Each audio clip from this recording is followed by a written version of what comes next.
கடைசி final round வருது, final round. அப்பவும் அவருக்கு எல்லா பணங்கள்லாம் கொடுத்து கொண்டு வராங்க.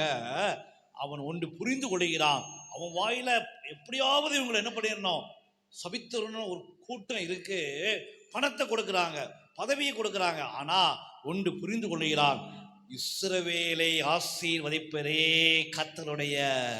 இப்போ என்ன சொல்ல போகிறோம், எங்களை, என் பிள்ளைகளை, என் குடும்பத்தை, என் வியாபாரத்தை, என் தொழிலை ஆசீர்வதிப்பதே கர்த்தருக்கு பிரியமானது. ஹல்லேலூயா, ஹல்லேலூயா சொல்லுங்க பார்ப்போம். ஹல்லேலூயா, ஹல்லே.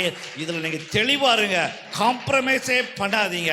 ஏன்னா நாம் ஆசீர்வதிக்கவே பிறந்தவர்கள். நம்முடைய பிறப்பு என்ன வேணாலும் இருக்கலாம், நம்முடைய பிறப்பு எப்படி வேணாலும் இருக்கலாம். ஆனால் இன்றைய நாள், இன்றைய பொழுது, இன்றைய ஆராதனை, இன்றைய நம்முடைய கூடுகை என்பது நாம் ஆசீர்வதிக்கவே கட்டளைப்பட்டவர்கள். இஸ்ரவேலை ஆசீர்வதிப்பதே கர்த்தருக்கு. சத்தமா சொல்லுங்க, இஸ்ரவேலை ஆசீர்வதிப்பதே கர்த்தருக்கு.